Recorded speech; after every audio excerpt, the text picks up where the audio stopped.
आप सभी यूनिवर्स यानी ब्रह्मांड के बारे में जानते होंगे और कहीं ना कहीं पढ़ा भी होगा।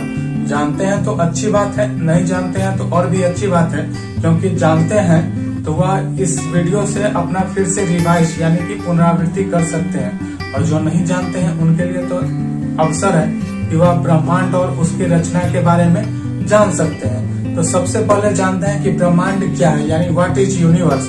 तो object, celestial object in the sky, यानी कि आकाश में दिखाई देने वाली सभी खगोलीय पिंड ब्रह्मांड है। जैसे ब्रह्मांड में क्या क्या शामिल है, तो सबसे आकाश में आप सबसे ज्यादा क्या देखते हैं, तो तारा, ग्रह, उपग्रह, धूल कण, उल्का पिंड, यह सभी जो है ब्रह्मांड का हिस्सा है। अब जानते हैं ब्रह्मांड का निर्माण कैसे हुआ। तो बहुत से सिद्धांत हैं, लेकिन जो सर्वाधिक मान्यता प्राप्त सिद्धांत है वह बिग बैंग थ्योरी यानी महाविस्फोट का सिद्धांत है, जो कि अल्बर्ट आइंस्टाइन के थ्योरी ऑफ रिलेटिविटी यानी कि सापेक्षता के सिद्धांत पर आधारित है। तो आइंस्टाइन ने थ्योरी ऑफ रिलेटिविटी कब दिया, तो 1905 में। तो इसके बारे में हम फिजिक्स में आपको बताएंगे कि थ्योरी ऑफ रिलेटिविटी यानी कि सापेक्षता का सिद्धांत क्या है। तो हाँ, आपका जो मूल विषय अभी ज्योग्राफी यानी कि एस्ट्रोनॉमी पढ़ रहे हैं, तो उसमें जानते हैं बिग बैंग थ्योरी के बारे में, यानी कि ब्रह्मांड का निर्माण कैसे हुआ। तो बिग बैंग थ्योरी जो है बेल्जियम के एक पादरी थे। पादरी के साथ साथ वह एक एस्ट्रोनॉमर यानी खगोलविद भी थे। उनका नाम जॉर्ज लेमन तेरे था। उन्होंने बताया कि लगभग 15 अरब वर्ष, माफ कीजिएगा 14 अरब वर्ष पूर्व, यानी 14 अरब वर्ष पूर्व एक भयंकर गैसीय पिंड, जिसे उच्च घनत्व का गैसीय पिंड, जिसे आप ब्लैक होल भी कह सकते हैं, उसमें किसी नेचुरल फोर्स यानी कि प्राकृतिक फोर्स भी कहिए या सुपर नेचुरल फोर्स यानी कि ऐसी शक्ति जिसके बारे में अभी तक खोजा नहीं जा सका है, यानी कि उसके बारे में अभी तक हम लोग को जानकारी नहीं है कि वह शक्ति कौन सी थी। उसी के कारण उस तारा में विस्फोट हो गया, जिसके कारण ही ब्रह्मांड की रचना हुई। तारा में वो जो सुपर बड़ा सा तारा था गैसीय पिंड, उसमें विस्फोट हो गया और उसी के कारण ब्रह्मांड का निर्माण हुआ। तो जो छोटे छोटे टुकड़े से तारों का निर्माण हुआ और कई तारा के समूह से आकाशगंगा बना। फिर ग्रह के संबंध में अलग से सिद्धांत है, वो जो मैं आपको सोलर सिस्टम बताऊंगा तो उसमें बता दूंगा कि ग्रह का निर्माण कैसे हुआ। तो आप उदाहरण के तौर पर समझिए आसान शब्दों में, लड्डू तो आप जरूर देख रहे होंगे, बुनिया वाला लड्डू। लड्डू भी कई प्रकार के होते हैं, लेकिन बुनिया वाला लड्डू की बात यहाँ पर हो रही है। तो जब बुनिया वाला लड्डू को आप फोड़िएगा तो क्या बन निकलता है, बुनिया ना निकलता। अगर लड्डू है तो आप समझिए कि बड़का जो तारा था आज से 14 अरब वर्ष पहले, वो लड्डू है और लड्डू फूट गए, यानी लड्डू भरा गया। देहाती लैंग्वेज में भराना।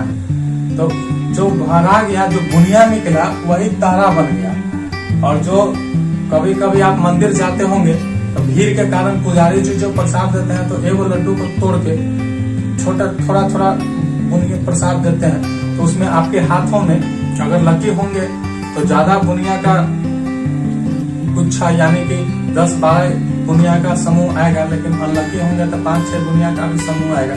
तो इसी प्रकार आकाश गंगा का निर्माण हुआ, यानी कि जब समझिए लड्डू तारा, यानी कि तारा जो है उसको आप लड्डू समझिए, वो फूट गया।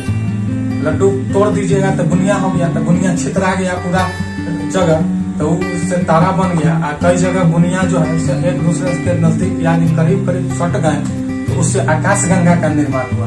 तो वैज्ञानिकों ने इस बिग बैंग थ्योरी के फिर से दोहराने के लिए एक प्रयोग किया। तो सर्न नामक एक संस्था है, जिस सर्न जो कि nuclear council of European council of nuclear research, माफ कीजिएगा European council of nuclear research यानी कि यूरोपीय परमाणु अनुसंधान संगठन ने एक LHC यानी लार्ज हेड्रॉन कोलाइडर नामक एक मशीन के जरिए, जो मशीन अभी जिनेवा में सुरंग के अंदर कार्यरत है, यानी सुरंग के अंदर उस मशीन को लगाया गया, उसके माध्यम से वैज्ञानिकों ने आज से जो 14 अरब जो बिग बैंग की घटना हुई उसे फिर से प्रयोगशाला में करना चाहा, जिसमें सफल भी हुए। LHC यानी लॉर्ड्स हैड्रॉन कोलाइडर के बारे में हम एक अलग से वीडियो आप लोग के लिए अपलोड कर देंगे, जिसमें आप LHC के बारे में जानेंगे कि कैसे है वह मशीन, कैसे फंक्शन करता है।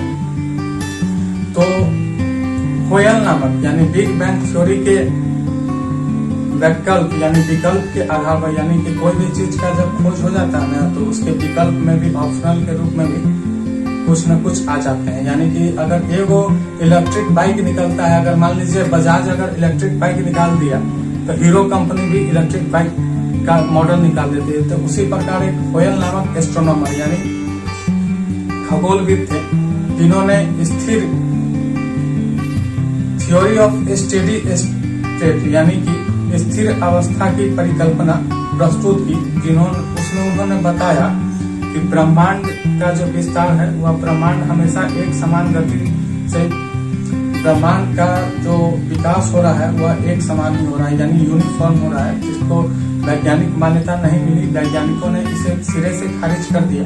तो होयल ने स्टेडी स्टेट थ्योरी यानी कि